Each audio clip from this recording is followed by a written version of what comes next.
Welcome to Learning English, a daily 30-minute program from the Voice of America. I'm Ashley Thompson. And I'm Dan Novak. This program is designed for English learners, so we speak a little slower, and we use words and phrases especially written for people learning English. Coming up on the program, Andrew Smith has a story on the discovery of footprints that could be the oldest sign of humans. Dan Friedel reports on a business that is trying to create a beanless coffee. Brian Lynn brings us this week's science report on a new experiment on antimatter. Later, Andrew returns with Jill Robbins to present the English lesson of the day. But first, new research confirms that a fossil of human footprints found in the U.S. state of New Mexico likely represents the oldest direct evidence of humans living in the Americas.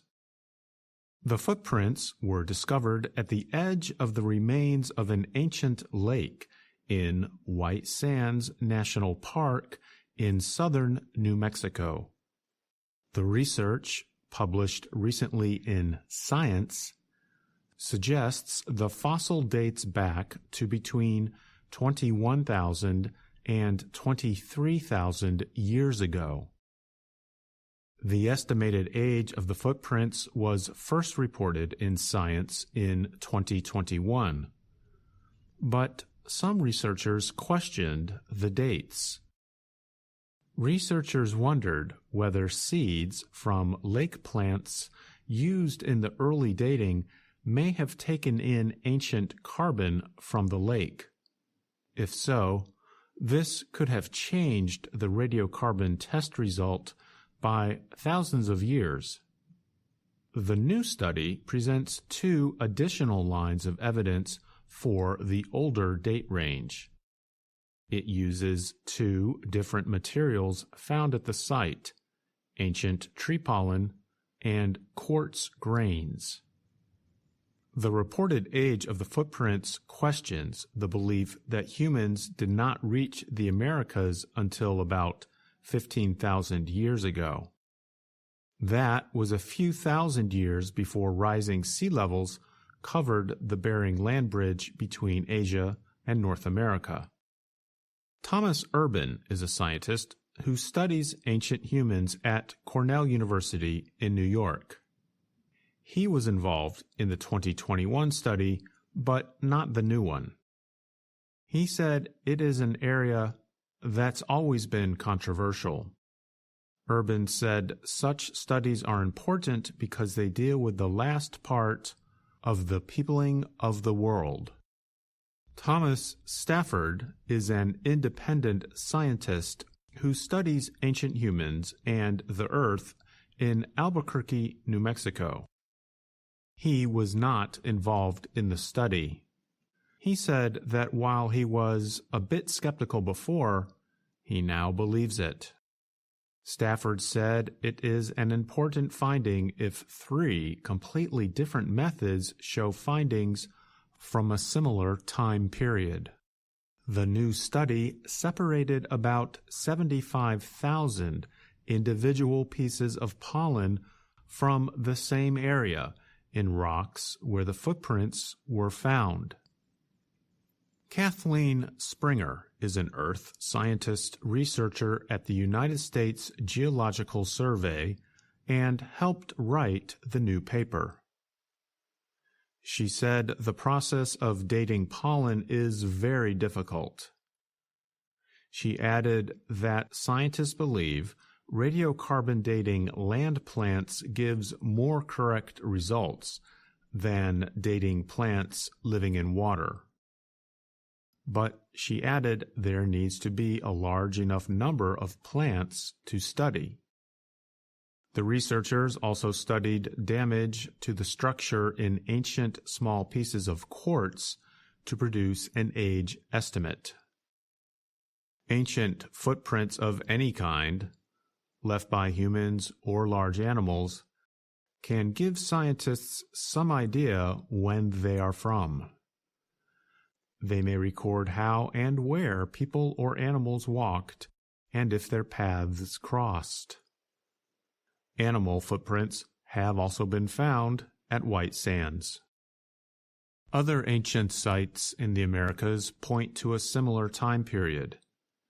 These include ancient art made from animal remains in Brazil.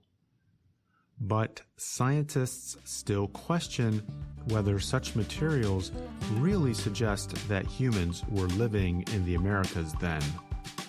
I'm Andrew Smith.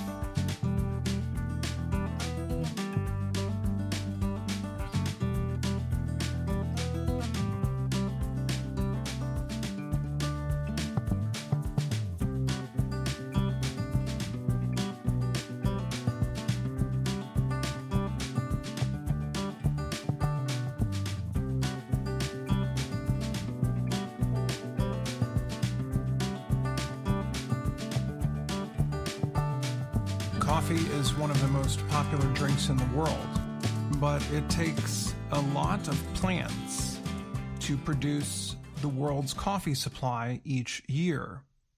This production process is having lasting environmental effects. Farmers seeking to expand have to cut down old trees. In addition, many old coffee farms are not producing as many beans because of warming temperatures linked to climate change.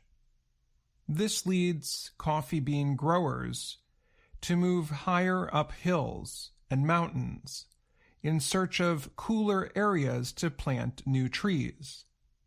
Cutting down old trees in order to plant new crops or build homes is called deforestation. And deforestation, along with the burning of fossil fuels, is a leading cause of climate change. The effects of coffee production on the environment have led one company to create a beanless version of the drink. The Seattle-based company is called Atomo Coffee.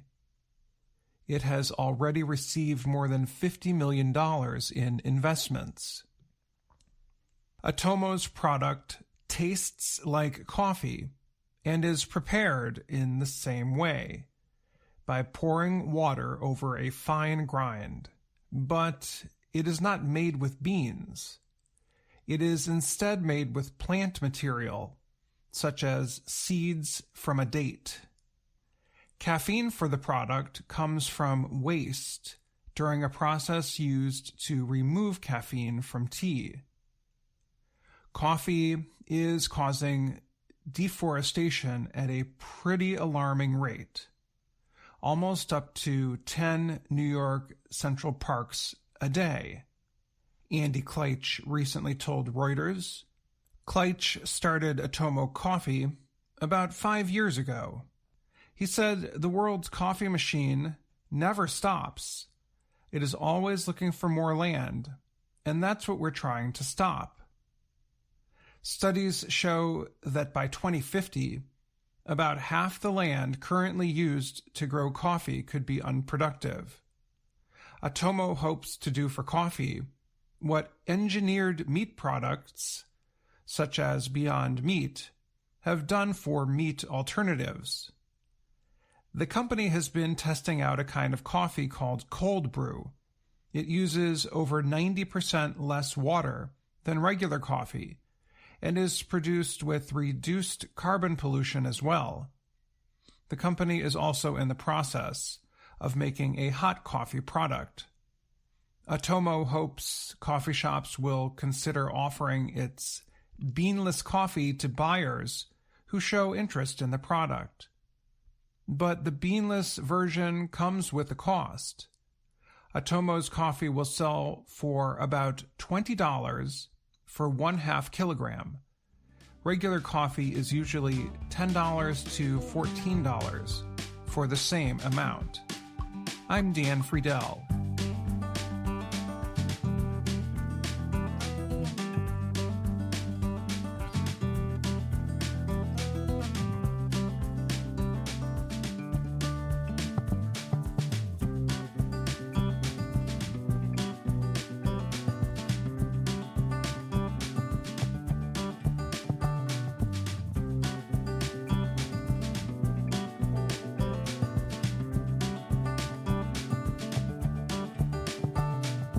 Scientists say that for the first time they have observed the effects of gravity on antimatter.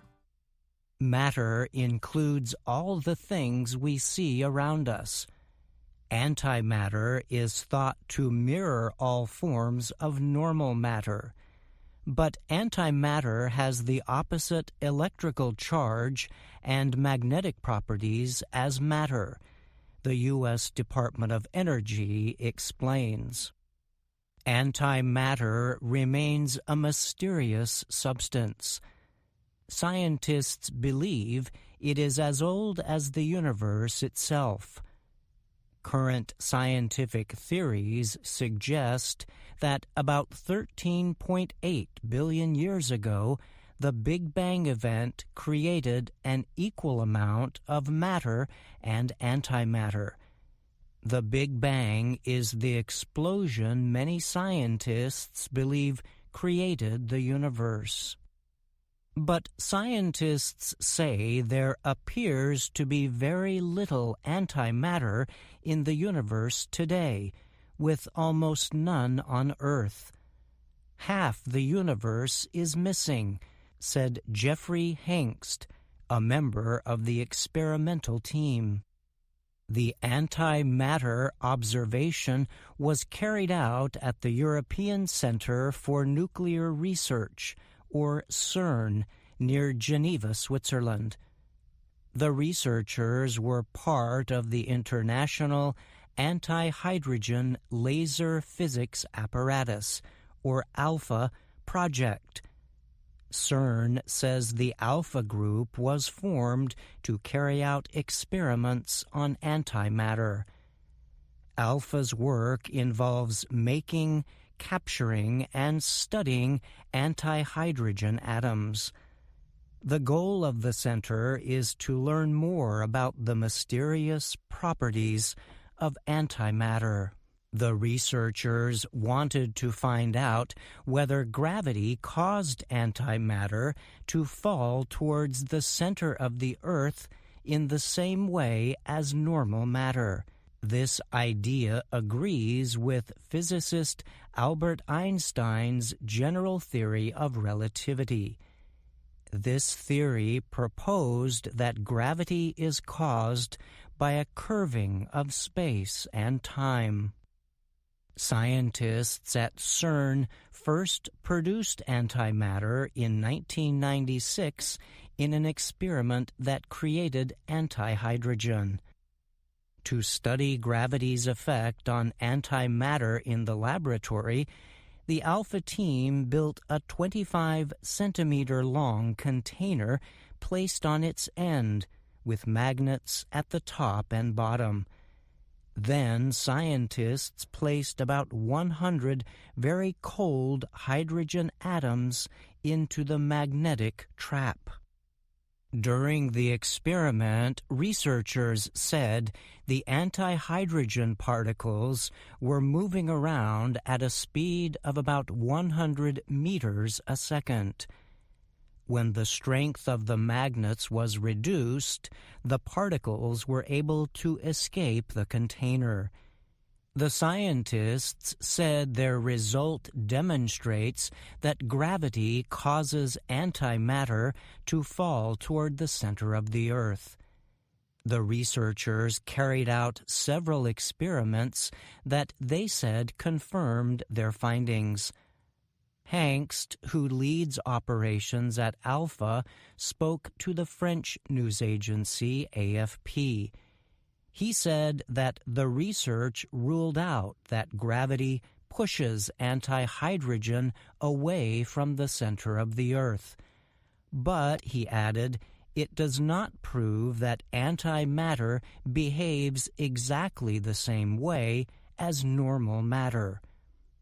Hengst said his team plans to carry out more experiments to learn more about other behaviors of antimatter.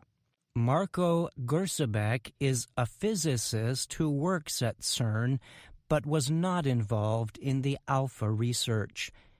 He told AFP He sees the findings as a huge milestone in antimatter studies. But he added it marks just the beginning of deeper research efforts on gravity's effect on antimatter. Other attempts to better understand antimatter include using CERN's Large Hadron Collider to investigate unusual particles called beauty quarks. And there is an experiment on the International Space Station that seeks to catch antimatter in cosmic rays. I'm Brian Lynn.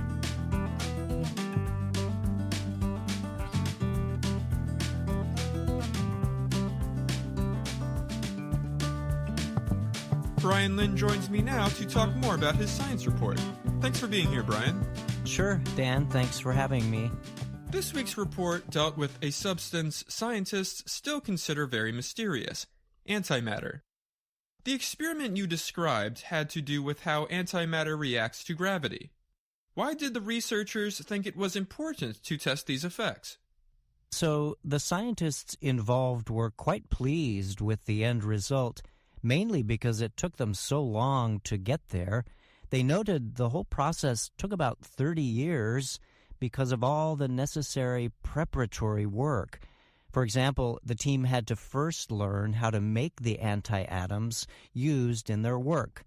Then they had to find out how to control them effectively enough to make them sensitive to the force of gravity. And all those steps recently came together to produce a successful test result. The report notes that despite the latest findings, the researchers still have a lot of questions about antimatter in general, as well as how it relates to gravity. What can you tell us about any new experiments planned for the future? Well, one thing the team pointed out is that the new experiment only proved that antimatter behaves the same as matter in relation to gravity. So there's still a lot they do not know about antimatter behaviors, and they say they're planning a series of new experiments to try to learn more about those. Great. Thanks again for joining me, Brian. You're welcome, Dan. Thank you.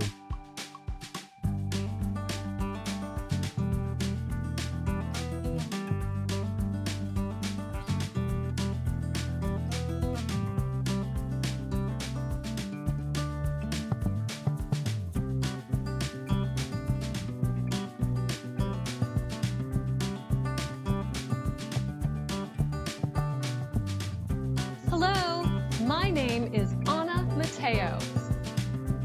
My name is Andrew Smith. And I'm Jill Robbins. You're listening to the lesson of the day on the Learning English podcast. Welcome to the part of the show where we help you do more with our series, Let's Learn English. The series shows Anna Mateo in her work and life in Washington, D.C. In Lesson 22 of the series, Anna talks about her new show for children with her producer, Amelia. Together, they start to plan for the new show. So, Anna, what's the plan for the show? First, we're going to introduce the subject. Then, we can show pictures and video. We can show tons of video. Right. We can interview children and have guests, too. Kids can ask us questions. Great idea. Finally, we can read the questions and tell them where to learn more. Okay, let's try it. Let's do it. Hi there, and welcome to... Amelia, we don't have a name for the show. We'll think of a name later. For now, we'll call it The Show. Next, they start talking about fun things you can do in the summer. Anna and Amelia think they can include these in the children's show. Hi there, and welcome to The Show. Today, we are going to take you on a summer vacation. You will see popular things to do on vacation. One is camping. When you go camping, you cook, sleep, and play outdoors. When I go camping, Anna, I like to go hiking and fishing. Me too. Those are fun things to do when you go camping. These people are hiking. Okay, let's talk about the next vacation. Another popular summer vacation is going to an amusement park. At an amusement park, you go on rides and eat lots of fun food. I love cotton candy. And roller coasters. This show is going to be a lot of fun. I know. This is riding a roller coaster. Woo! What is the last vacation? One of the most popular summer vacations is going to the beach. I love the beach. When I see that blue ocean, I want to leave Washington, D.C. immediately and go to the beach. That is a lot of fun activities. And it's fun to talk about, well, having fun. So, Andrew, I'd like to ask you, what do you like to do for summer vacation? I really like summer, and I like to do some of the same things Anna and Amelia talked about. I really like to go hiking in the mountains. And we should explain that British English uses the word trekking to mean the same thing as hiking. Hiking basically means walking in natural areas such as forests, mountains, and fields, or beside rivers and lakes. It's kind of interesting that, on the one hand, we say go for a walk on the beach, and on the other hand, go for a hike in the mountains. We don't usually say hike on the beach. That's true. I guess that's because walking on the beach is usually done in a relaxing manner, but hiking makes people think of longer or harder walks that take more energy. There's more we could say about hiking, but let's go back to what you like to do for summer vacation. Well, I also like to go to the beach, and I like to go swimming, and I like to play tennis. And when I have enough time and money, I like to visit friends in other parts of the U.S.